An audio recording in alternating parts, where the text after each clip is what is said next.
Hey, welcome into another edition of the North Idaho Prepcast here on IdahoSports.com. As always, we're streaming live on Facebook, YouTube, and our X account. I'm Hayden Uhlencott, one of the co-hosts of the North Idaho Prepcast. And as always, since it's streaming on those great apps, whatever you want to call them, they're also on our, anywhere you can find a podcast. They're on Apple Podcasts, Spotify, any of those big ones. And then it's also on our website. You can find it there as well. But if you want to share with any of your friends and your family, let them see what's happening in North Idaho. Always share or like the podcast so we can, get more and more people around to finding it. Well, without further ado, let's bring on our co-host, Ryan Skaggs. How are you, man? Platforms is the word. That's the word. Platforms, apps. I saw that and I'm like, what are you talking about? Yeah. No, I'm good. Yeah. I was like hearing you walk through that. I'm like, platforms is the word you're searching for. It definitely was. Well, you had a busy week last Friday. Holy cow. I tell you what, I was heading to bed when that girls game kicked off. Talk about that one real quick, Skaggs. That was fun. Yeah, Battle for the Paddle was that was a blast. It was a long night. Like, Brandon got there a lot earlier than I did because I still had to work. But yeah, he started setting up at like 2:00. I don't think he told me to leave at the conclusion of the girls' game, so I wasn't going to argue with him. And that was at 10:30. So I don't think he got out of there until like 11 or 11:15 after they did the final result of Lakeland winning the paddle again, I think for like the 8th year in a row. But that ton of fun, man. I tell you what, those schools bring it. Raised over almost $52,000 in charity money by the respective student bodies. The Standpoint raised money for the Bonner County Food Bank and Toys for Tots. They raised over $25,000, and then Lakeland raised over $26,000 for the Lions Club backpack program. So, you go through all the results. I don't know if that really mattered as much as what the schools did behind the scenes with the fundraising money for those charities. I mean, you talk about a massive lift for the respective programs that they were supporting. It was unbelievable. The support was great from the communities and student bodies, and it was awesome. I mean, the kids brought the energy all night long, and the kids on the floor and on the mat, just the energy was through the roof. It was a ton of fun and a great night. And I joked last night on the Matt Chat Prepcast. I was like, I think Lakeland just submitted another lineup change. Oh yeah, that was entertaining to sit back and watch you guys figure out, wait, who's that one out there on the mat? I had to grab Willie, and I was like, dude, you wrote down your lineup for me, and you had only 6 guys that actually wrestled in the spots that you had listed. So how's that work? Maybe you guys talked about it. How's that work when you're given a lineup? And I mean, obviously you guys aren't that important, right? You're just going to broadcast it, but he gives you an idea of what's going to happen. And when it doesn't actually portray what's happening on the mat, how does that work? Does it matter at all? It does. I saw a couple forfeits. I mean, I wasn't sure why all that was happening. So the way this works is like in wrestling, you can wrestle up a weight class without getting a penalization to where you're locked in. If you go up 2 weight classes, you're locked in at the weight in between where you weighed in and where you wrestled. So say you've got a 126 wrestler that weighs in at 126 pounds. He can wrestle up to the next weight class. If he goes up 2, he can only come back down that next weight class below, like say it was like 140, goes to like 132 or whatever. So what they did was they weigh in multiple kids at each weight class. And so it gives you some flexibility of like, I'm going to send out my main guy here at 126. The next match, if my kid at 132 is injured, I can either bump another 26 pounder that I have that's really good up a weight, or I can wrestle the other kid that weighed in at that weight class. And so Lakeland does have some injuries in their lineup, and especially in the middleweights, because that's where we're seeing a ton of the movement. And so, Willie Edelblut, the coach at Lakeland, was doing some jockeying to try to make sure and secure team points so they end up getting the win, because they knew Sandpoint's so strong at their heavier weights. Their heavier weights, they are dynamite. I mean, they got probably one of the best 1, 2, 3 punches in the upper weights in the state at 190 and then 215 and at heavyweight. So Lakeland was accounting for some wins in those weight classes. So they jockeyed a lot in the middle to try to secure some W's, or at least get guys to not get pinned, putting guys in that would at least get beat on points or criteria instead of giving up the 16 points for a fall. Some of those guys ended up getting wins, which was cool. And so, I mean, it really paid off, especially when they were combining the girls' score with the boys' score for the duel. Was incredible. The girls' matches were entertaining as all get out. In fact, our wrestler of the match was a girl, and it was, I mean, pretty outstanding to see. What those teams brought to the table. Two really good 5A programs. I think both those teams, and then you throw in the girls mix too, which we'll talk about here in a minute. It was a great opportunity to spotlight some of these teams. And I know that there was some complaints about not having a girls duel, even though there's a number of wrestlers that could kind of jockey and move around. The problem would have been, though, there still would have been like 7 or 8 forfeits if there was a girls duel. You would have really only realistically had, 5 matches take place. So they had the 4 main ones that took place within the boys duel. And it was just a co-ed duel, which was, I think, still a cool experience for everybody, but didn't take away from the quality of wrestling that took place on the mat. And then you throw in the basketball games around that and everything. The boys, Lakeland boys, getting the victory, which was, Sandpoint definitely made it entertaining at the end because it looked like it was going to be a boat race for, 3/4 of that game. Sandpoint made it a game. And then Lakeland won close at the end, and it got snug. And then the girls, Lakeland girls, just absolutely took it to Sandpoint, took them to the woodshed. But all in all, in the night, phenomenal. It was a ton of fun. And, that event we love doing. It's the second year we've done it here on IdahoSports.com. And every time we do it, something happens that it's like you didn't expect it, coming into the event, and you're glad you were there. And, whether it was the close buzzer beater last year for Sandpoint, or it was the Lakeland girls just absolutely demolishing Sandpoint. And Sandpoint's a very good team, by the way. The Lakeland just absolutely looked like a juggernaut, and they got, 25 points out of a freshman. That was something we didn't see coming into that game. And Hoffman just showed up and just took over. And it was a pretty awesome event. All in all, and it was cool because I heard that the Backwoods Brawl took place on Saturday, which is Bonners Ferry and Timberlake. They took kind of the same model where they bring the wrestling mats out in between the girls and the boys game too now. So we're getting other schools that are replicating what the Battle for the Paddle has built.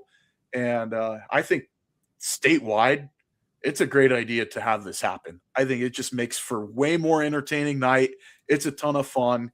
And it gets a huge crowd out for those wrestling matches too. It gets the students involved that may not otherwise go to a game or go to a match to see what wrestling, the effort that these kids put in the back end is pretty awesome. So yeah, it was cool. I don't know how else to say it, that was just a ton of fun. We were just lucky to be along for the ride. It's always interesting where we have to do the broadcast from, whether it's at Sandpoint or at Lakeland. We're in the wrestling room with kind of an odd camera angle. I'll tell you what, though, I love the far end angle going down the court to the far end of the court. It's like watching a video game. If you're ever played 2K NBA back in the day on Xbox, that's what it reminds me of. But yeah, it just, you get some funky angles, when you get in the near court and stuff like that. That's what happens, but that's what we have to do. And I said early on in the broadcast, I showed a camera angle of both sides of the crowd. I'm like, okay, you want the sideline angle? Where are you going to put us? Because there ain't no room. There was no room. So it was a ton of fun. We were happy to be there. No, that was a fun event. That was a fun event just to watch. I thought that was really cool to be a part of. The entertainment value is high. I think at home it's entertaining. And the fact that we get live wrestling on IdahoSports.com too as a wrestling junkie was huge. I think that for the exposure for the sport is great, no matter who it is out there on the mat. Hopefully we get more in the future. But by and large, I think just for the pure entertainment factor for the people watching at home, but also for the folks there in person, it's a fun night. It's 6 hours, but it goes by pretty quick. It didn't feel like 6 hours until you feel it in your legs the next day because you're leaning over a wall most of the time. But yeah, it was awesome. Well, that's cool to see. Well, Sam Buffington in the chat says, "I promise I'm here, but late. I had to go to Costco for some shopping. Maybe an excuse for being late. Oops." And he also reposted the stream and says, "Great Prepcast as always." Well, Any Skaggs, good there was a samples? couple. That's the important question, Sam. Any good samples today? Yeah, were there any good samples? I'm surprised Sam has a membership there. That's my It's son's first expensive, question. man. It's my son's first question. Is there going to be samples? I hope so. When they're not, it's really a shame. It's a bummer. I mean, and we're getting close to Super Bowl, so they should be decent, right? You hope you got to get the high dollar stuff out at Costco. Well, Skaggs, there was a few other tournaments around the way. There was the Clearwater Classic down in Lewiston. That was a fun event. There was also a tournament in Southern Idaho that St. Mary's went down to, and then a handful of teams went over to Montana. Why don't you touch on some of those tournaments in the wrestling world? So let's hit off. St. Mary's went down to Wendell and won a big tournament down there. They got a number of champs within their lineup. A great opportunity for them to see some of the teams that they will see at state. And what St. Mary's is showing in their lineup is that they've got a number of contenders. If they're going to have a claim to stake on any sort of podium finish as a team at state, those guys are going to have to show up. I mean, dude, they are right now. And they're wrestling, I think, like world beaters right now. They've got guys all over their lineup that are showing up and doing a phenomenal job. So Coach Humphreys, the elder Coach Humphreys, the wrestling coach there, is doing a phenomenal job with that program. And so I just want to shout out the Lumberjacks. I mean, they've won 2 tournaments in a row in consecutive weekends. So something to take note of. With some big events coming up in North Idaho, we got the North Idaho Rumble coming up next weekend at Coeur d'Alene High School. That's become a pretty marquee event. You get a number of teams from around the state showing up for it now, and including Eastern Washington as well. So the quality of wrestling at that tournament has gone through the roof over the last 4 or 5 years. You go to Clearwater Classic. Lewiston wins the Clearwater Classic. I don't think what the biggest thing of note on the boys' side, on the girls' side, Sandpoint girls go down the Clearwater Classic and win the team title on the girls' side, which was awesome to see. Coach Johansson's crew take care of like some pretty good teams. The girls' representation there this year was better than it's ever been, in my opinion. Bonnie Lake from Washington came over, had a number of placers within that lineup, and the Sandpoint girls absolutely showed up. Girls wrestling this weekend in North Idaho, I think, was probably the star of the show of all athletics, in my opinion. Just from some of the finishes that they were able to do, whether it was Sandpoint's finish at the Clearwater Classic or Post Falls going down to Tiger Grizz, and the Post Falls girls finished 4th. Number of placers down there that did a phenomenal job. The Coeur d'Alene girls and Lake City girls going over to the Jug Beck Rocky Mountain Classic over at Sentinel High School in Missoula and doing extremely well. Girls wrestling is alive in North Idaho right now. And I said last week, what we may lack in overall numbers of wrestlers, I mean, by and large, you look at for the percentage of wrestlers that we have, the quality is through the roof. And that's the thing that's starting to really show up now on the mat, is that the girls that we do have out right now in North Idaho they're dominant right now and looking really strong. We don't have the overall numbers like we get in East Idaho or down in the Boise area, but what we do have is definitely the cream is rising to the top. But going back to the Clearwater Classic, Coeur d'Alene sophomore Micah Miller won his round robin bracket at 98 pounds. Nash Larson got 3rd at 120.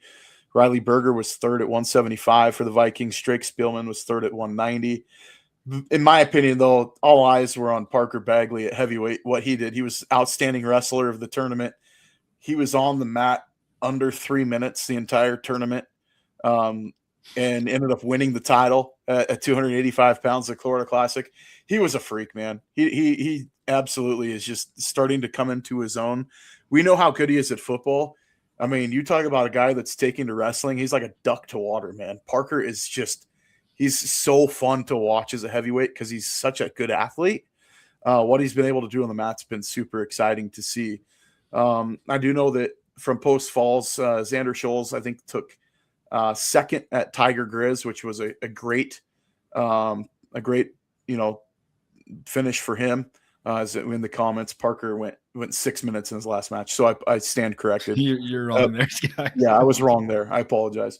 But yeah, I mean, it's just, but he did win the championship at 285. So it's, what we've been able to see has been pretty outstanding. Lewiston getting the team title at 191.5 points. Just been great. I mean, even the small school guys that went down there and did really well. Colton Story won the title at 113 pounds from Kellogg. Carson Hinkelman won the title at 126. And Kellogg finished second, which was pretty awesome. So yeah, that was great to see. I mean, and I think they were pretty neck and neck with Lewiston, which was pretty awesome. And then you go to Jug Beck over Rocky Mountain Classic. Rocco White won the title at 110 pounds from Coeur d'Alene. Dylan Colson was second at 103. Justice Peregrino was second at 118. Cole Armstrong, a freshman, finished third at 126. Tanner George was third at 132. Dom Prangley was fifth at 144. So, Coeur d'Alene finished fourth out of 32 teams there, which was pretty impressive, especially with some of their better wrestlers out of the lineup too, with illnesses and everything else going around. So we look forward. What's the next big date? I really do look at, for the large schools and some of the small schools too, is going to be the North Idaho Rumble in Coeur d'Alene next week, and it's going to be must-see wrestling. Yeah, one last residual comment from Valerie Johansson says, "Thank you. It was a great weekend for girls wrestling. All those North Idaho teams represented very well." One thing I like about wrestling is there's classifications, right? But somebody in 1A could be wrestling somebody in 6A, right? Like that's super cool. You see a Tri-Valley and a Gonzaga Prep wrestling against each other, and you're like, wow, that's a combination I don't think I'd ever would have expected in any sport ever except wrestling. So I always think that's super cool to see the interaction between the big schools and the small schools and how well some of the small schools compete. Yeah, and that's, it's so cool to see is that, like you said, I mean, wrestling is, it doesn't matter the size of the school when it becomes the individual side of the tournament. Team scores matter, but it's not the most important thing, especially if you're showing up with 5 guys or 6 guys in the lineup. And, you know that you're not going to expect to win a team title with only 5 or 6 dudes. But if all 5 or 6 of those dudes are placing, you're going to find yourself in the mix for sure. And that's, what we see Kellogg stepping toe-to-toe with Lewiston and showing up at that tournament. And I love the Clearwater Classic for that reason, is because it is for the small schools, it is their chance to be David and Goliath, right? Their chance to sling the stone and step into the mat with, those 6A kids that they may get slighted in the notoriety and recognition, but it doesn't mean that they lack anything in talent or ability as a wrestler. And we've seen the small school guys from Idaho go on to have phenomenal careers. Clayton Foster from Kamiah going and wrestling at Oklahoma State and finishing runner-up in the national championship at the NCAA Division I level. So, these small school guys, give them a chance. Like, these kids put in the same work. They put in the same amount of time in the room. It doesn't mean they can't step toe-to-toe with the kids from the bigger schools. Yeah, totally with you. If you want any more deep dives into the wrestling world, head over to the Matt Chat Prepcast on IdahoSports.com. Great episode last night. Yeah, those guys are the real pros. Yeah, no, they'll tell you what's really happening. They did a great job last night with that episode, and Val was on there, Coach Johansson. A really lengthy, a great conversation about girls wrestling, about getting girls wrestling fully sanctioned within the state of Idaho and what needs to take place for that to happen, because the tournament is sanctioned, but girls wrestling as a whole is not necessarily sanctioned as a fully fledged Title IX sport within the state of Idaho.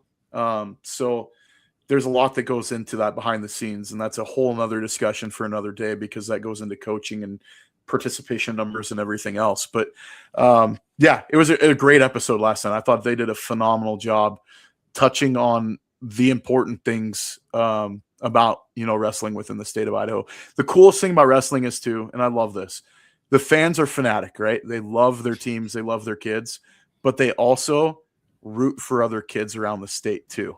And so you don't really see the overlap with basketball or football, where, you have the group of the fan base following their one team.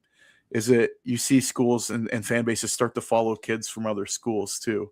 And you'll see school teams cheering for each other, whether it's in district teams or if it's, another team that they've had, duels with in the past and everything else. It's something unlike any other within athletics in the state. Totally agree. Well, let's switch gears over to the basketball landscape. We figured Right. it would be, we had a really good bracket last week, probably too good of a bracket. Our conversation about the We top. could go over the result from that bracket too, because Yeah, it was a lot closer. It was a let's hit on lot the closer. results. So if you missed last week, it was an all mascot bracket. We came up with all kinds of different regions. There was the litter box region. There was the underground human region. There was random animals region, and then the surly human region. And coming out of it, Skaggs, wasn't our top two finishers the Wampus Cats from Clark Fork and, of course, Orfino with the Maniacs? Correct. How did it finish out on X? So on X, we had the poll, and I'm pulling up the final result because it actually shocked me that it was as close as it was. Winning with 53%, just 53% of the vote, Orfino Maniacs was your overall champion of mascots within North Idaho. That's District 1 and 2, defeating the Clark Fork Wampus Cats. I'm still waiting for somebody to give me a info on what a Wampus Cat is. I haven't seen anything. Bert Sahlberg was watching last week, and he emailed me afterwards, and he was like, Orfino, he's like, Orfino hands down. And then he gave me, in perfect Bert Sahlberg fashion, a history lesson of where Orfino got their mascot. And it had nothing to do with the state hospital that is in their parking lot at the high school.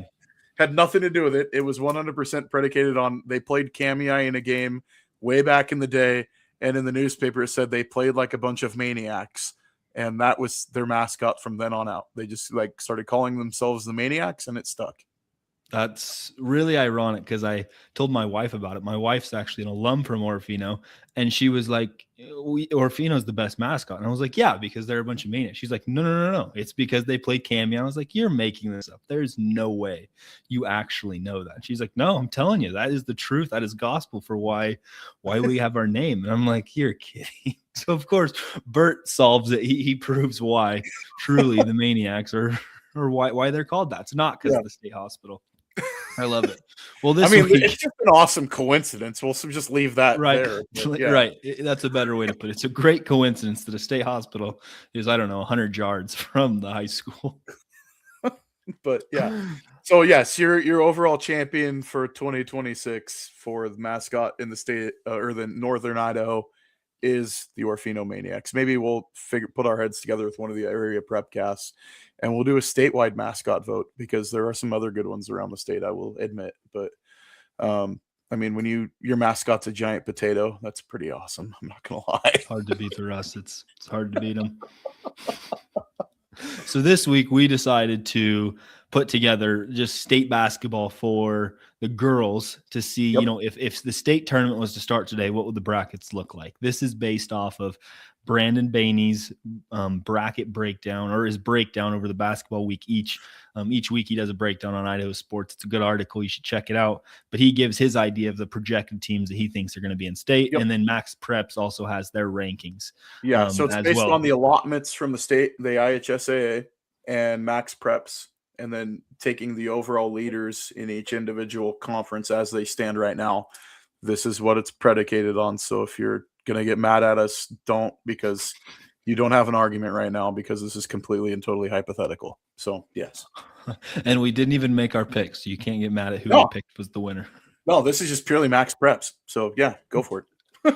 So the first bracket is 1A. And a couple teams from North Idaho here. Salmon River's out of District 3, not too far from a lot of the teams in Northern Idaho. They're right now the number 1 seed. They're matched up with the 8 seed Kootenai. They get their auto bid out of District 1. Nez Perce is one of the bids right now out of District 2. They're matched up against Cary. Deary would be the proclaimed champion out of the District 2 with Ledore. Yep. And then Mackey and Dietrich down at the bottom half of the bracket with, all those teams on the upper half of the bracket. And then Deary. How do you think some of these teams line up in 1A? You've been high on Salmon River. I'm high on Salmon River. I'm still high on Salmon River. I think they're, if you did like tier ratings of the teams, they're S tier, right? They're a juggernaut. Salmon River was my first pick at the beginning of the year. I'm still riding that train. They have not proven me otherwise that they are not worthy of being the favorite for the state championship. Nez Perce is one of those teams. They are plucky, man. You've had a chance to watch them a few times. They've got great guard play. They've got great ball handling. They've got scoring ability. Carey's tough matchup there in a first round game. That really is a tough matchup. Do I think Nez Perce could beat him? Absolutely. Do I think Nez Perce beats Salmon River? I think it would take playing the perfect game on the perfect day at the perfect time for that to take place. It's not out of the realm of possibility, but I mean, I think that it's going to be a perfect storm kind of star alignment for that to take place. The team to watch, I really do think, is still Deary. It's the one that we talk about, we're pretty high on, but at the same time, we don't know a ton about them. But like, have we seen their best game? We've seen them go through their schedule and do extremely well, but we don't even know if they've played their best basketball yet. Ledor is a team that's sneaky out of District 5 or 6 to keep an eye on. I think that they're a pretty good team. I mean, like, they're not bad. Mackey right there on the bottom half. I think it's Deary Mackey in the semifinal. I think it's Salmon River, Nez Perce in the semifinal on the top side, in my opinion. I think we could realistically, though, see a Salmon River Deary matchup in the state championship. 100%. I think you're right. Nez Perce and Salmon River have played twice this year already. Salmon River won both games. Salmon River won by 8 the first time and then 20 the second time. They played just last Saturday where Salmon River won by 20. Deary, on the other hand, has not played Nez Perce yet. So, the district champion is still to be close to being decided in District 2. Deary did beat Genesee last night on like a buzzer beater. Genesee rather is a little down. So that matchup with Deary and Nez Perce, whenever that game gets rescheduled, or not necessarily rescheduled, they actually play Friday. They play Friday and then they play the following Saturday. When those two games are decided, I think we'll know a lot more about District 2. But yeah, I would agree. Salmon River is going to be a really tough out in the 1A world. In 2A is crazy. 2A is crazy. I was talking to Brandon Bainey about it this morning. The top 6 teams, give or take, arguably, are Oakley, Prairie, Lapway, Grace, Raft River, and Butte County. And if you notice, Butte County and Raft River right now are not on the bracket. Butte County is the number 1 ranked Max Preps team in the state. They lost to Grace the other night. So hypothetically, if we had the district play in, Grace wouldn't, or Butte County wouldn't even be in the tournament. Same with Raft River. They're the 2 seed out of District 4. They'd have to play the 2 seed out of the White Pine, which is either Prairie or Lapway. And right now we think, Prairie or Lapway would win, but that's cow, not a guarantee. That's not a guarantee either. That is a state semifinal game as far as quality of opponents that are there. Like, both those teams would be deserving of being a semifinal team, 100%. Totally. And so you have really good teams that are missing out on the tournament, guaranteed. And a lot of that's just because of how the bracket breaks down. District 3 gets 3 bids. They're the 6, 7, and 8. And then Lakeside gets that 5 seed since they, may be the champion out of District 1. I apologize for the massive sigh, but District 3 getting the 3 bids just purely based on classification and number of teams.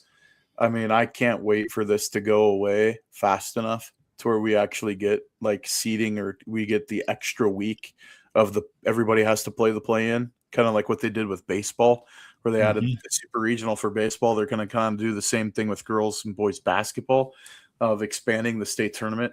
We can't get to that fast enough. And this isn't me railing on Liberty Charter, Vision Charter, and Rimrock, but you're telling me that those 3 teams are better than Raft River, or more deserving than Raft River, Butte County, the other teams that are missing. Like, the computation doesn't compute, right?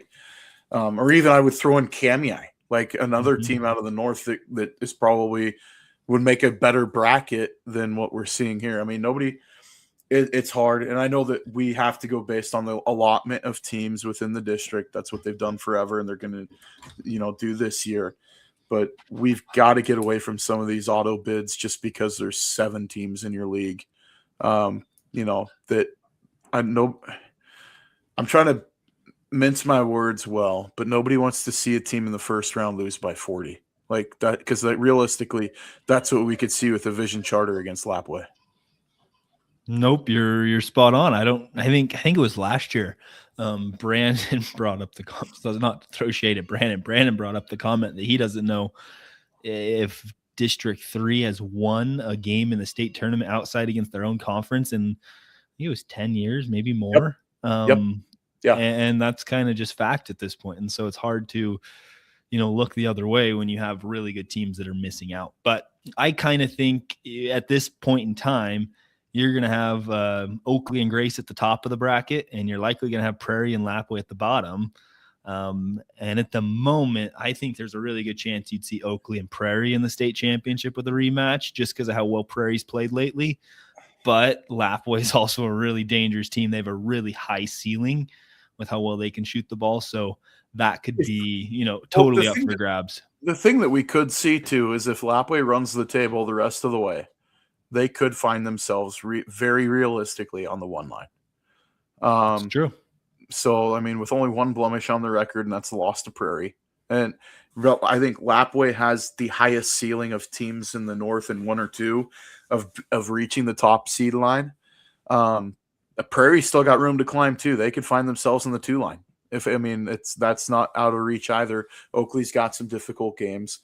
Anything can happen, obviously, but I think that, being a 1 seed, it's not out of the grasp for the Wildcats. I would say Butte County is right now the number 1 seed. So if Grace and them flip spots easily, Lapway, Prairie are on opposite sides of the bracket just like that. And so there is a chance that happens. We got the answer. We got the answer. Okay, we got a good one here on the comments. Step aside here from this if state started today. Clark Fork High School, a Wampus cat, a myth, a magical creature from Native American legend that protects the entire Clark Fork Valley. That's a good awesome explanation. That's pretty awesome. That's sweet. That's so cool. There's our answer. I can now, if anybody asks, what is a Wampus cat? There we go. You can sleep at night finally, huh? Yeah, it's been keeping me up for weeks. Oh boy. Well, 2A is a chaotic one, but let's hop over to 3A. Here's the other. And you mentioned it about 2A. Just going back to it, and we touched briefly. Prairie or Lapway, if there's a stumbling block somewhere within districts too, and it's Kamei that sneaks out or somebody else, they've got to go play the 2 seed from District 4. That is not. I repeat, that is not a guaranteed win. You got to be on your A game just to get into the state tournament because it's only 1.5 bids from District 2. So what we're used to of the guaranteed 2 seeds going in or 2 bids going into state out of the White Pine, that's not happening this year. So, you're going to be on the road. I think that game is going to be at Cascade High School. Yeah. And so, you're going to have to hit the road for a few hour bus trip on a random Saturday. And it's going to be probably a mid-morning game. It's one of those times there's no slip ups. Otherwise, you're watching the rest of the tournament on IdahoSports.com. That's what's going to happen. You're right. Whoever comes out of District 4 is going to be a really solid team for whoever District 2 gets to match up with. Yeah. All right. 3A. Yeah. No, you're right. It's chaotic. Okay, 3A. There are 2 bids from District 2. It's Grangeville and Kellogg, both out of the Central Idaho League. Grangeville honestly might have got the worst draw with where they're matched up on the bracket because Malad right now is looking like the clear-cut favorite, and they also get matched up against Parma, and Parma, if I'm not mistaken, is the defending state champs. So are they the defending state champs or the runner-up? They're one of the 2. I can't remember. They were there. I'm looking right now because I didn't do the girls tournament last year. But so either way, Grangeville at the moment is going to get matched up with some really tough teams. And I don't know if Grangeville could come out of it. On the other side, Kellogg with Firth. Firth's kind of an up-and-coming team, I think. Could they have a chance against a team like Firth? Maybe. They'd have to play really well and shoot the ball lights out. Parma's, their losses this year: Fruitland, Malad, Mountain View, and Melba. Those are pretty good losses. Yeah, outside of the Melba one maybe. And they lost to Ambrose last week, or a week and a half ago. But Parma's a pretty good team. So there's some numbers there that would indicate that you're not going to get that's not a cupcake 4 seed by any stretch. Last year they did win the state championship. They That's beat what I thought. Milwaukee So you're 55. going, you could be going up against the defending state champ and then potentially the runner up from last year, a team that you lost to, Malad. So that's a tough bid for Grangeville, but if you want to beat the best, you have to play them, and that's probably exactly where Grangeville wants to be. I mean, And there's so, some pieces from that Parma team last year, obviously, that graduated. But same with Grangeville. I mean, there's some pieces from last year's team that graduated. So, I mean, that Grangeville team's got talent. They really do. I mean, you talk about leadership on the floor with Karis Barger. I mean, as a point guard, she does everything you could ask of a point guard to do. It's going to take, obviously, the coaching. Coach Barger does a great job getting everybody involved. She goes deep to her bench. I mean, I say that, and I don't stutter when I say that, is that you may see, in some games, you might see 10 girls hit the floor. So, when you get to state tournament time, it's a matter of legs and who keeps, quality minutes and everything else. But you said it. I mean, if they're going to want to have any hope of winning a state championship or playing for one, they're going to have to beat the defending champs round one. And I don't know if there's going to be much movement within this classification, specifically within Max Preps. There's not a lot of room to move around and jockeying with those three teams ahead of them. Yeah, there is a chance there could be. I don't know if they're going to move up. Parma could easily be flipped out for a New Plymouth. And so that, that New Plymouth, Parma, Ryrie, those few teams could flip around. So Grangeville could have a different matchup than Parma, but I think Grangeville's stuck on that 4 line with likely Malad. If everything holds suit, Grangeville would be the 4 seed, and I don't see there being movement above them. Yep, with you. In 4A, and it's again the number 4 seed from District 1, and it's Timberlake. And holy cow, Timberlake is possibly, maybe, the hottest team in Northern Idaho in girls basketball. They're on a mission right now, but they're matched up right now against on the 5 line with Fruitland, and they'd be on the same side of the bracket as Sugar Salem, who's undefeated right now as we speak. Timberlake has a real puncher's chance to get in and compete. Yeah.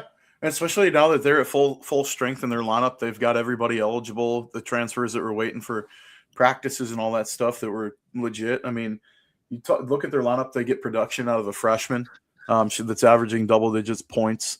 Holicek from Coeur d'Alene that transferred in, she's been producing at a high clip. And then you've got obviously the 1-2 punch between Malia Miller and Macy Murphy. That Timberlake team, they beat Lakeland, who, in my opinion, is. I've saw with the eye test, one of the best teams in the state, any classification, and they beat them by 6 last week. So Timberlake is legit. They are a definite contender.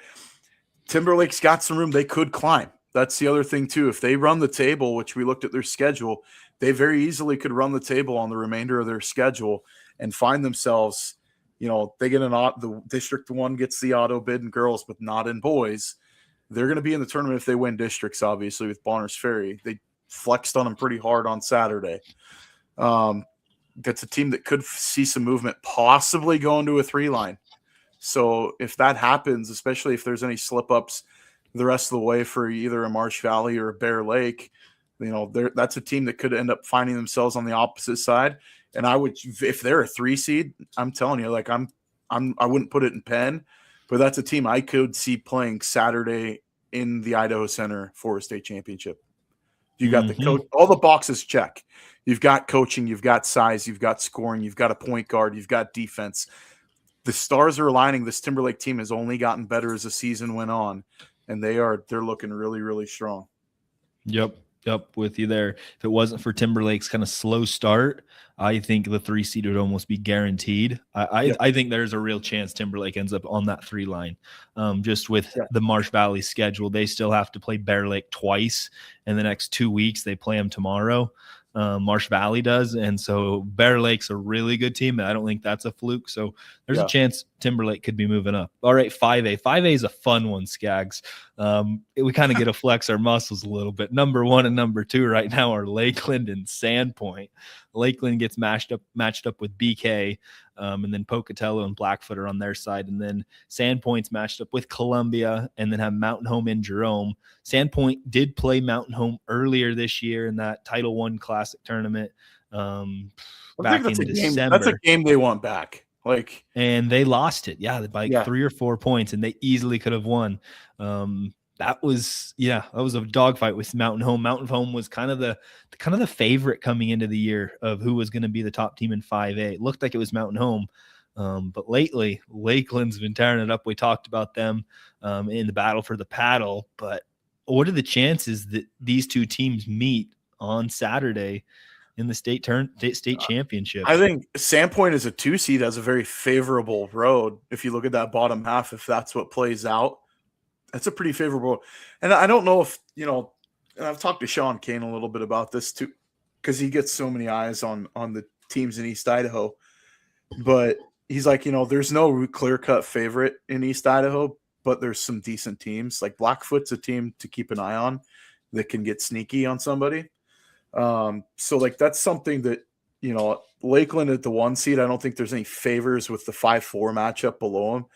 Pocatello is a team that, they've got the pedigree of success, but are they what they were a year or two ago? I don't think so. But Lakeland, I don't think it matters right now the way they're playing. If they can continue the clip they're on, especially with what they did to Lewiston last night and Sandpoint last week, I mean, good night. Coeur d'Alene better be watching out next week when they play each other, because, I mean, this is a Lakeland team that they've got size and spades down low. They can shoot the ball from around the perimeter, and they have one of the best pure athletes on the floor, I think, in girls basketball in the state, in Kiefer. She's dynamite. I mean, you talk about, and she's got size for a point guard. That's something that you don't always see. Yeah. Yep. And Sandpoint's still good as well. Jordan Tomko, Breckenmeyer, that's a team that is still going to be a tough team out when they get hopefully into the state tournament. It is 2 full bids though from the North, right, Skaggs? 1.5. 1.5. You're right. So the second place team has to play number 3 from District 3, which I do see being a very winnable game. I would agree with you looking through that bracket. All right, last one, 6A, only 1 seed out of the North, and it's Coeur d'Alene. Coeur d'Alene was one of the top teams to start the year. I don't want to say they've declined too much, but right now they're at the 4 seed, matched up against a 5 seed, which is Bora, and they're also on the same side of the bracket as Eagle. They played Eagle this year. They lost by 20. I think Coeur d'Alene has a real tough shot. They do have firepower, and they maybe could be a team that could go on a run. But even a game against Bora in that first round, that 4-5 matchup, tough draw for Coeur d'Alene. 100%. Bora's one of the hotter teams right now in 6A. So Middleton, in my mind, I think Middleton Eagle are 1A and 1B. I think both those teams are very, very good and primed to be built for a tournament run. Coeur d'Alene, it's going to take complete effort. They're going to have to be able to play defense like they did last year.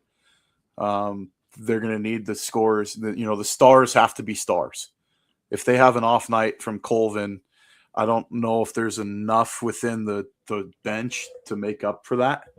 But, it's going to be interesting. I mean, they're a great team. Don't get me wrong. They're really, really good. I think 6A is just that deep this year that there's 4 or 5 teams that all have like a legit claim that they could be, playing on Saturday in the Idaho Center. There are a lot of good teams in 6A. So, I mean, even that Boise team, Boise's lined up in the 7th seed. Coeur d'Alene, Boise played earlier this year at the start of the year. Coeur d'Alene won that game by 3. I mean, Boise typically is a really good school, and they're placed at the 7 line. So tough draw for Coeur d'Alene. We'll see how it lands out, but that is what would happen if state would start today. All right, so last thing on the docket, Skaggs, is our North Idaho 9. Yeah. And so our North Idaho 9 had some movement. A lot. Yeah. So on the girls' side, Lakeland has taken over that number 1 spot. The numbers on the left, on the right with the arrows up and down are where they were last week. So Lakeland was the 3 seed just a week ago. Coeur d'Alene was the number 1 seed. Sandpoint has the number 3 seed, Timberlake at 4, Grangeville at 5, Prairie at 6, Lapway at 7, Deary at 8, and Nez Perce at 9. Let's stop there, Skaggs. There's a little bit of disagreement between the two of us at first. Is Lakeland really better than Coeur d'Alene? It's like, I don't know. Well, Coeur d'Alene barely beat Moscow the other night, and Lakeland's just been on a tear. It's tough to see a world where Lakeland's not the number 1 team outside of Timberlake. Yeah, Timberlake maybe should be higher. Yeah, and that's, I mean, especially Timberlake with the lineup that Timberlake has now. I mean, that's kind of where I stand. I'm like, you know what?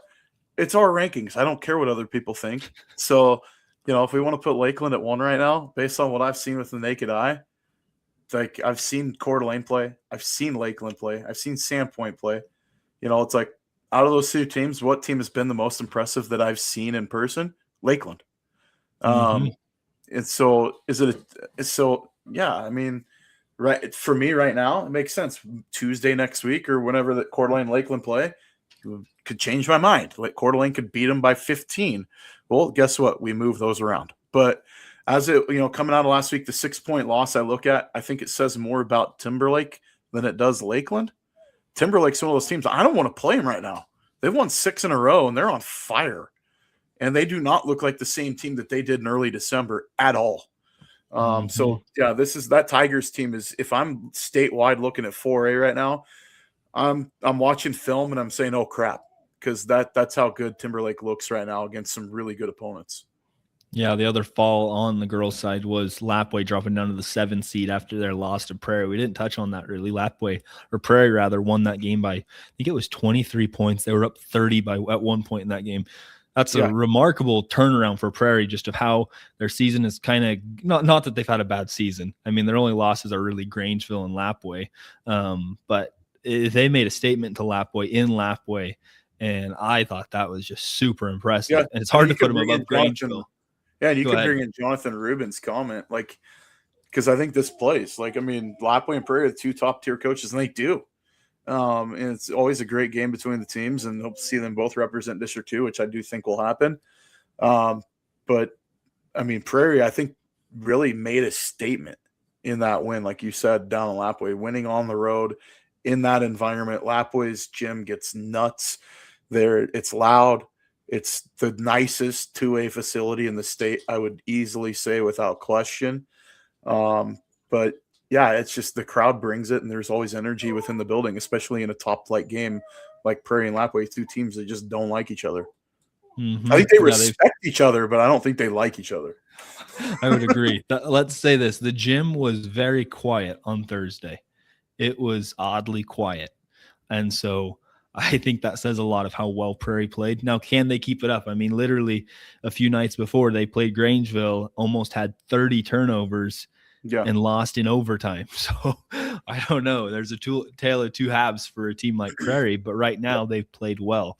On the boys' side, we had a little switch up at the top. Lake City got the win against Post Falls by 8 last week, so they've taken over the number 1 spot. Lewiston with a huge win last night against Lakeland, winning by almost 30. And then St. Mary's at 4, Kendrick at 5, Sandpoint at 6, Lakeside at 7, Orofino at 8, and Prairie at 9. Lewiston, holy cow, they look good, Skaggs. That's my biggest takeaway on the boys' side. We had questions, and I think some of them were answered. Right? We just what we don't know about Lewiston, like, has their schedule been a little soft? They play a team in Lakeland that on, like we talk about the eye test, right? Lakeland looked good Friday night against a good Sandpoint team, and Lakeland are really good until late in that ball game. But Lewiston is looking to be the kind of separating themselves from the rest of the IEL, as saying like, hey, we're here to stay. I know we were at state last year. We're going to stake claim on this again. And you talk about what Lewiston's able to do. I mean, Royce Fisher and good night. I mean, that lineup is so freaking good. And that's a team that's, in my mind, athletic wise, is dangerous. Like, they're super dangerous, especially if they got to the state tournament level. That's a team that can run with anybody. Yeah, next week we might roll out if state started today for the boys bracket. And right now, as it holds, Lewiston's the number 1 seed in 5A. So will that change potentially? But they're above a team like Preston, a team that's perennial state championship that team to me every is year. Wild. But that's maybe a little crazy, but they are the number 1 seed. But I mean, Lewiston and Preston, if you're getting the same conversation, the computers are seeing something.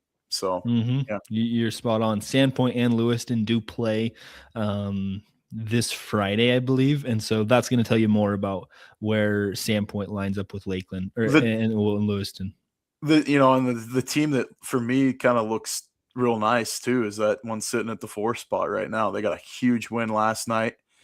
St. Mary's is playing as good as anybody in the state right now. Like, They haven't lost a game since the first game of the year. I don't know if they're going to lose another one. Like, that's how good this team is playing right now. They're shooting the lights out. JJ Yearout has been a freak. Brock Barta's been lights out from behind the arc. Like, this is a group that, Coach Chase has a special group with this one, and it's kind of looking when they won the state championship a few years ago, and it was, took Colby Renner hitting the runner at the buzzer to kind of get them over the hump. And it was just a special group. I mean, this one, that team was so good because they were so cohesive. This team is cohesive, plus they have the athletes. That's the thing about this group that you see. What's the separation between that group and this one? And I think that this group, just with the pure athletes on the floor, gosh dang, they can run, man. And they're going to get another return trip to Kendrick, which is going to be a phenomenal game. Playing the Tigers again. Can Kendrick get revenge? And that's going to be the question mark, because Kendrick got a scare the other night when they beat Prairie. I mean, you look at the final score and you're like, oh, they beat them by double digits. That game they were down at one point in the second half. Mm-hmm. Nope, that was a fun game to watch. That's the game I was watching, and then I realized your game hadn't even started. Yeah, no, the St. Mary's is a team that's going to be a tough out. They right now are the number one team in 3A. So you look at that, you have Lewiston as the number one team in the state. St. Mary's is the number one team in the state. Kendrick is the number one team in the state. All these teams right now are ranked within the top 5 or 6 in the state, maybe outside of Sandpoint. A lot of these teams have a really high chance of being on a good seed line come state tournament time. Couple other things: St. Mary's and Orfino play Saturday. That'll be on IdahoSports.com. We have a doubleheader. It'll be the girls and the boys. And then there's also, I believe, Lakeside and Prairie will also be playing on Friday, and that will be on IdahoSports.com, I believe, as well. So there's a lot of good games with some of the top teams in the state on the boys' side of the bracket, on the boys' side of our North Idaho rankings. So there's a lot to still be decided, but these rankings look really good, and we have some really good teams in North Idaho this year. 100%. Yeah, and I'm excited because, it's crunch time now. Girls' side, you got, 2 weeks left until districts, and boys, you've got 4. So, we're hitting the stretch run. Yeah, officially I'm 1 month away from girls' state championship weekend. It's closing in. It's close. Yep. Yeah, and and you looked at District 3A, two bids out of the CIL. Is it going to be? There's a team on the outside looking in right now that's kind of lurking, which is Kellogg. Got a big win over Orfino the other night, and Kellogg is a team that we haven't even really talked about because it looked like they got, they're not doing that great. They're 500 right now, but in their losses, I think that they're, their average margin of loss is only 5 or 6 points. So, they're in tight ball games. So they're right on the outside looking in too, is saying, hey, we need to be taken seriously come district tournament time. Mm-hmm. They got a big win over Orfino. Yeah. They did. One last comment. Timothy Parrish says, see you in Orfino. Yeah, that's going to be a fun game to see how good Orfino really is. They're radio guy for St. Mary's, man. You want to talk about who knows the ins and outs of that Lumberjack team. He's on the ball, man. They're going to be giving St. Orfino all they can handle. I can promise you that. Orfino has a chance to potentially lose 3 games in a row, right? They lost to Lewiston. That gave them their first loss. Then they could go Kellogg and St. Mary's. So it's going to be a tough – it'll be a fun weekend. I can tell you that. Lots of good basketball up here in North Idaho. But that'll be it for us. That'll be it for us on the North Idaho Prepcast. As I'm Hayden Uhlencott, that's Ryan Skaggs, and we'll see you next time here on North Idaho.